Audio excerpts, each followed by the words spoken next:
Mais normalement, c'est beaucoup. Là, vous m'entendez très bien. oui, normalement.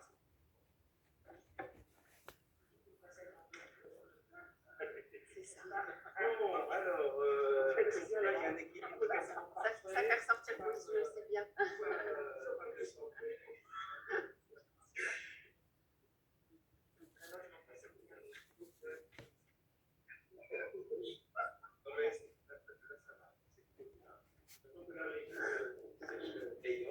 Il est 11h01. Eh bien, bienvenue à nouveau en ligne et en direct pour une nouvelle table ronde en direct du ministère des Solidarités et de la Santé, donc la deuxième table ronde de la journée et la 7e de ce premier colloque. Nous parlerons de l'amélioration du parcours patient au sein de l'offre de soins. Et nous avons la joie à nouveau d'avoir des invités passionnants et passionnés. Alors, ma première question se dirige vers Madame Zainab Rieb. Bienvenue, merci de votre présence. Vous êtes au sein de la Fédération hospitalière privée, que voilà, vous pilotez depuis pas mal de moments en tant que délégué général. Merci beaucoup d'avoir accepté notre invitation à répondre à cette grande question. Le challenge est de le faire dans un temps extrêmement limité, donc je vous laisse la parole. Oui, bonjour, bonjour pour votre invitation. Alors, je vais juste peut-être rectifier quelque chose, autrement la mine va m'en vouloir.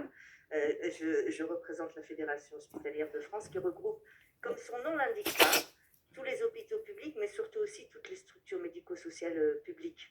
Et c'est vrai que quand on dit Fédération hospitalière de France, on oublie que derrière, il y a aussi les structures médico-sociales publiques, et c'est important.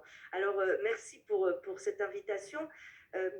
C'est vrai que c'est une large question que vous me posez.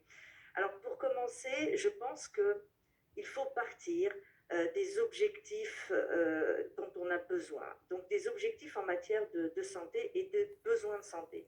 En fait, notre politique de santé, elle doit être, elle doit avoir pour objectif d'améliorer l'espérance de vie en bonne santé.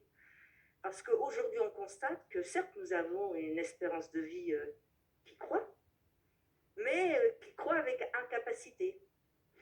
Alors que nos voisins européens, et pas que nos voisins scandinaves, hein, nos voisins latins aussi, ont une espérance de vie en bonne santé qui est supérieure à la nôtre.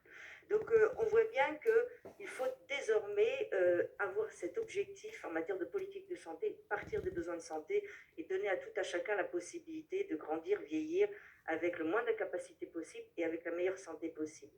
D'ailleurs, le président du Haut Conseil à la santé publique, Franck Chauvin, a fait aussi de cet axe une priorité, une prévention, et c'est une des premières priorités de la Fédération hospitalière de France.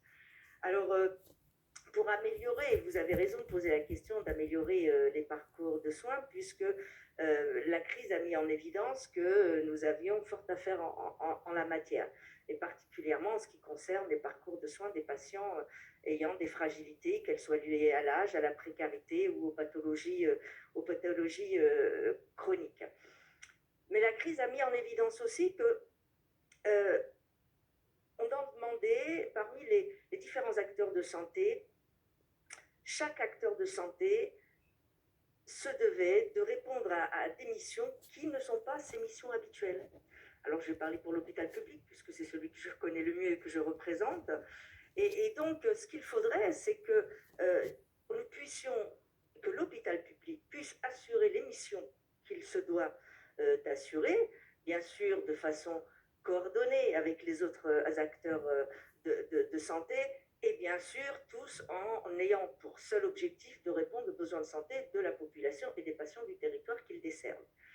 Aujourd'hui, le premier symptôme qui indique que notre système de santé est en difficulté, c'est le fait que les acteurs se retrouvent à assumer des missions pour lesquelles ils ne sont pas destinés. Pour preuve, à l'hôpital public, la hausse des fréquentations des urgences. En 20 ans, le nombre de passages aux urgences a été multiplié par 2. Et pour autant, en 20 ans, la population française n'a pas été multipliée par 2. Donc on voit bien que là, il faut absolument qu'on puisse redonner du sens à chaque acteur, d'autant plus que ces passages aux urgences relèvent plutôt des soins de premier recours qui relèvent de la vie. Alors concrètement, pour améliorer les parcours de soins, il faudrait actionner plusieurs leviers en même temps. Je voudrais vous en donner 3.